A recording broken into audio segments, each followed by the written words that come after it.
Next on the list is the Longues battery, the large guns here, which are still in place, unlike at Pontahawk.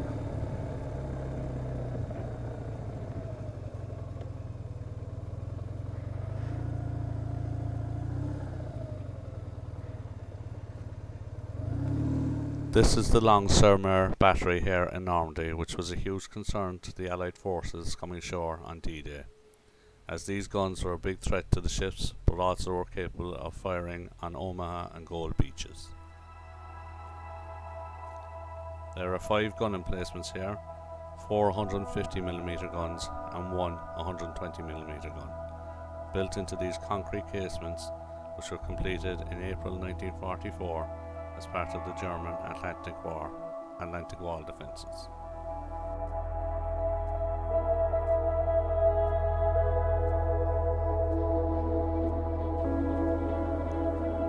Such was the concern about these guns that prior to the attack, the Allies bombarded them by air first, and also with US, French and British battleships throughout the day.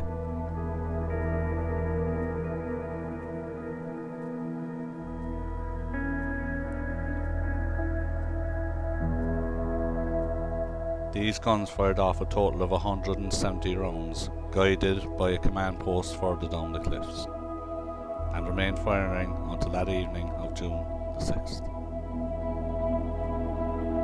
The following day, the 180 men, over half of which were over 40 years old, surrendered.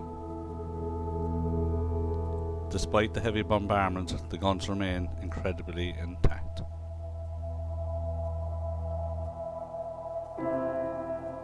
This gun was not destroyed on D-Day, but it happened afterwards when a British anti-aircraft gun, which was placed on top of the encasement, was hit and exploded with its munitions, causing this damage.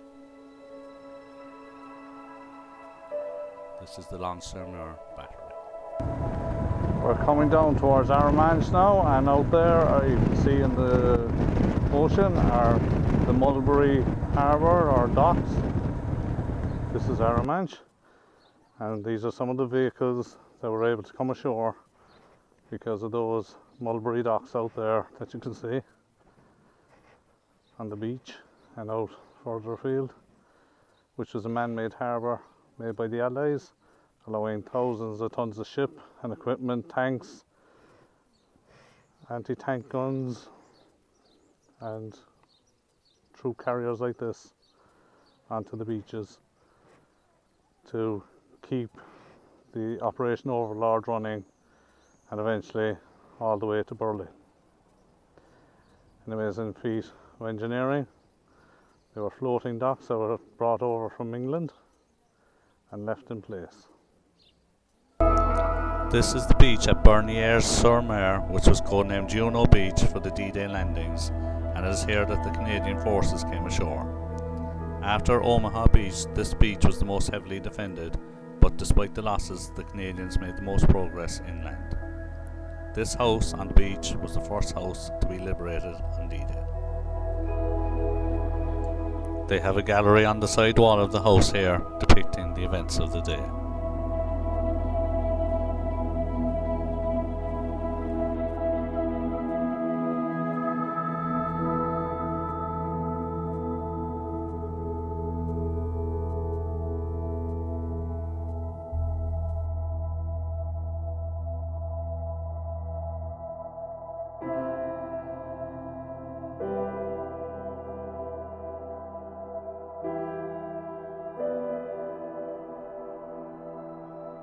So we're coming to the end of a very long day now. A very enjoyable day. A lot of very interesting sights to see. On the way back we're going to just drive by some bunkers, gun bunkers, and also Pegasus Bridge, which was one of the main bridges that the Allies tried to secure and successfully secured on the D-Day landing morning. They glided in at night and held the bridge. It was an important bridge for transportation to enable the Allies to continue down the road into Paris and beyond. There's a gun bunker here.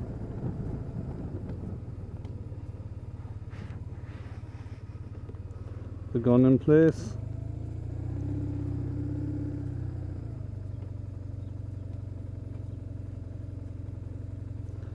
Obviously not so much for fortifying the beach, but everywhere else. So this is Pegasus Bridge, folks, and it is a tilt bridge to allow ships up and down the canal. This is not the original one that was there. That's in a museum just around the corner here. So, but that's exactly what it looked like, and the original is just over here on the left.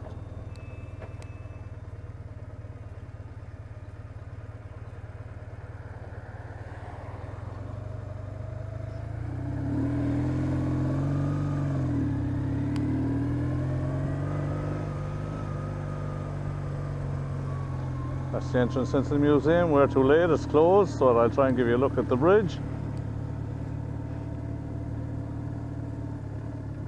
That's the bridge there. Pegasus Bridge, the original. They also have one of the gliders that they used to glide in on. Pity we can't get into it. Go back and see if we can get a photograph.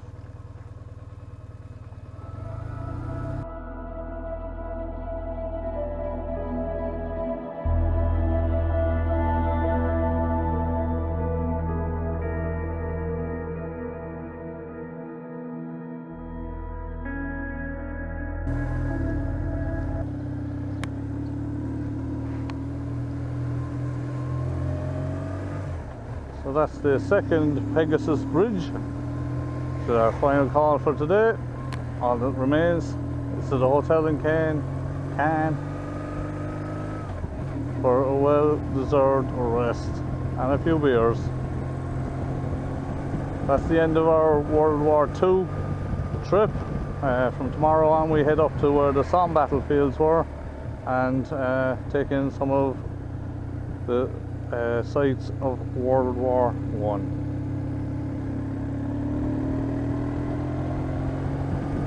Talk to you later.